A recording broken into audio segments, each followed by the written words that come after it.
Bible का खुदा ना सिर्फ हमदो सना को पसंद करता है, बल्कि वो ऐसे माहौल में रहता है जहां पर हमदो सना दिन रात जारी रहती है। उसी के नाम में आपकी सलामती हो।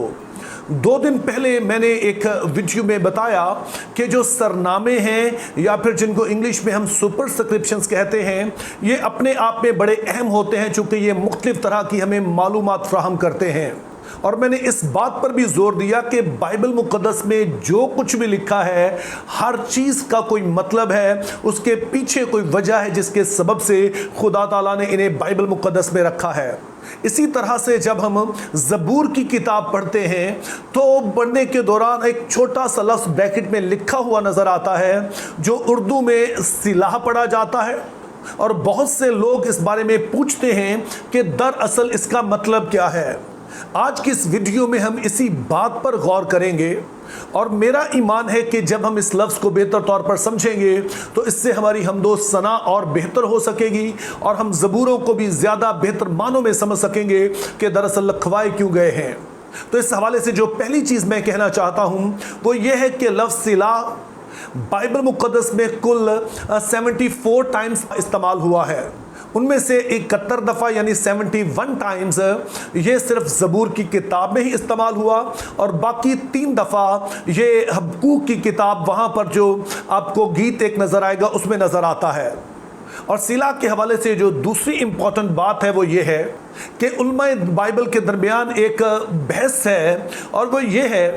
कि सिला जो है ये अदबी इस्तिलाह है या फिर ये मुसीकी की इस्तिलाह है, ये कोई लिटरेरी टर्म है या फिर ये म्यूज़िकल टर्म है। अब वो लोग जो समझते हैं कि ये दरअसल एक अदबी इस्तिलाह है, उनका कहना ये है कि जब ये इस्तिलाह इसमें लिखी गई है तो ये ज़बूर पढ़ने वालों के लिए है। अब जो लोग समझते हैं कि ये दरअसल एक अदबी इस्तिलाह है तो उनका कहना है कि ये ज़बूर नवीसों की तरफ से एक हदायत उन लोगों को दी गई है जो कि ज़बूर की किताब पढ़ते हैं। गौर कीजिए कि ये वो लोग हैं जो कहते हैं कि ये दरअसल उन लोगों के लिए नहीं है कि जो कि ज़बूर गाते हैं, बल्कि वो लोग जो कि ज़बूर पढ़ते हैं। और जो लोग ऐसा सोचते हैं वो कहते हैं कि ये दरअसल लोगों को, पढ़ने वालों को एक निशान दिया गया ताकि वो समझ सकें कि अभी जो उन्होंने पैसेज पढ़ा है इसमें किसी एक ख़ास मौजू पर बात हो रही थी, लेकिन इसके बाद जो अगला मौजू शुरू होने वाला है वो इससे अलग है। और इसको बताने का मकसद ये है ताकि जो पहला पैसेज उन्होंने पढ़ा है वो उस पर गौर कर सके और फिर वो अगले मौजू की तरफ बढ़ सके। अब इस नज़रिए के जो हामी हैं उनमें जो एक बहुत ही अहम शख्सियत है उनका नाम एशले लायन है।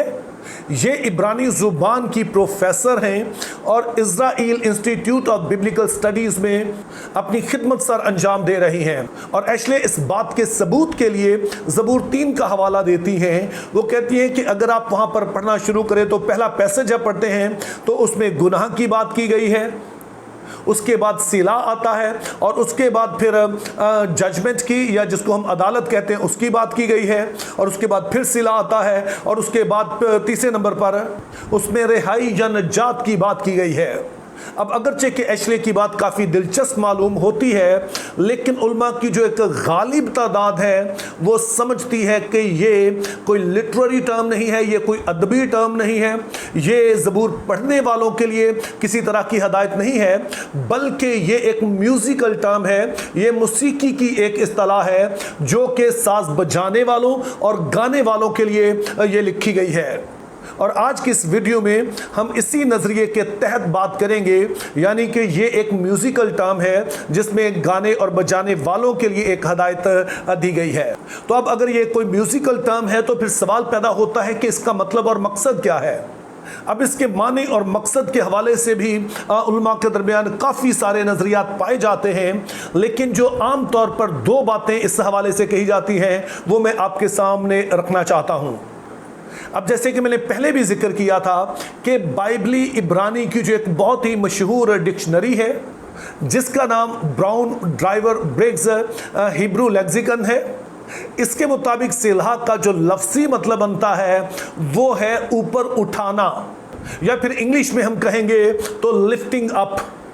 तो अगर सिलाह का ये मतलब मान लिया जाए लिफ्टिंग अप या ऊपर उठाना, तो फिर सवाल ये है कि किस चीज को ऊपर उठाना है। तो इस हवाले से बाज़ उलमा का कहना है कि जहां पर ये इस्तिलाह आती है वहां पर वो सारी क्वायर जो होती है, जो गाने वाले लोग होते हैं, उन सभी से कहा जाता है कि हम्दो सना में वो अपनी आवाज़ों को बुलंद करें या फिर वो अपनी आवाज़ों को उठाएं, खुदा की हम्दो तारीफ में अपनी आवाज़ों को उठाएं। और फिर दूसरी तरफ उलमा की एक बहुत बड़ी तादाद दरअसल इस बात पर यकीन रखती है कि ये दरअसल म्यूजिशियंस को हदायत की गई है कि इस वक्त जहां पर सिला लिखा हुआ आए, यहां पर वो अपने म्यूजिक की आवाज़ जो है, अपने साजों की आवाज़ और ज़्यादा बुलंद कर दें। तो अब इन दोनों में से कौन सी ठीक है, इस पर हम वापस आएंगे, लेकिन इससे पहले हम देख लें कि सिला का और क्या मतलब समझा जा सकता है। तो Brown Driver Briggs the Hebrew lexicon के अलावा जो एक और बड़ा ही मोतबर नाम है इब्रानी डिक्शनरी के हवाले से, वो है स्ट्रॉन्ग्स एग्जॉस्टिव कंकॉर्डेंस। और स्ट्रॉन्ग्स के मुताबिक सिला का दरअसल मतलब बनता है पॉज करना, रुक जाना, वक्फा करना। और अगर सिला का ये मतलब लिया जाए यानी कि रुक जाना, पॉज करना या वक्फा करना, तो फिर सवाल पैदा होता है कि किस चीज़ से रुक जाना, क्या गाने से रुक जाना या साज बजाने से रुक जाना। तो इस हवाले से भी उल्मा भटे हुए हैं, चूँकि बाज़ उल्मा का कहना यह है कि गाने वालों को हदायत की जाती है कि कुछ देर के लिए वो गाना रोक दे और म्यूज़िक जारी रहे, और दूसरी तरह के उल्मा का कहना है कि म्यूज़िक और आवाज़ जो है वो दोनों को रोक दिया जाए। तो अब हमारे लिए सवाल है कि इन सारी बातों में से जो हमने पहले भी इसका मतलब पढ़ा, यानी कि ऊंचा करना, और दूसरा मतलब जो पढ़ा खामोश हो जाना या पॉज करना या रुक जाना, तो इन दोनों को हम देखें तो कौन सा हमारे लिए ज़्यादा बेहतर रहेगा। अब उलमा बाइबल की जो ज़्यादा बड़ी तादाद है वो इस दूसरे वाले मानी से मुत्फिक है, यानी कि पॉज करना या रुक जाना। तो इससे मुराद ये होती है कि जब लोग ज़बूर गा रहे होते और बीच में लफ्ज़ सिलाह आ जाता, तो इससे मुराद फिर ये होती थी कि अब गाने वाले जो हैं वो अब रुक जाएंगे, वो थोड़ी देर पॉज करेंगे, जबकि म्यूज़िक इस दौरान चलता रहेगा और लोगों को मौका मिल जाएगा, गाने वालों को मौका मिल जाएगा कि वो दरअसल इन सारी बातों पर गौर भी कर सकें, सोच भी सकें जो कुछ कहा सुना गया है, और फिर इस दौरान अपने दिल को खुदा के हजूर में उठा सकें, अपनी जो उनकी दिल की शुक्रगुजारी है, जो उनकी अपने दिल से निकलने वाली तारीफ है, उसको वो खुदा के हजूर में उठा सकते हैं। और दरअसल ये रवायत आज भी अपने कलीसियाओं में देखी होगी कि जब ऑल्टर कॉल वगैरह दी जाती है तो उस दौरान जो है वो म्यूज़िक बजता है और लोग इस दौरान अपनी ज़िंदगी पर गौर करते हैं, सोचते हैं, और इस दौरान वो शायद शुक्रगुजारी करते हैं या अपनी जो कोई कमी कोताही है उस पर गौर करते हैं, और अल्टीमेटली वो अपने दिल को, अपनी ज़िंदगी को खुदा के हुजूर में पेश करते हैं। जब सिला को हम इन मानों में समझते हैं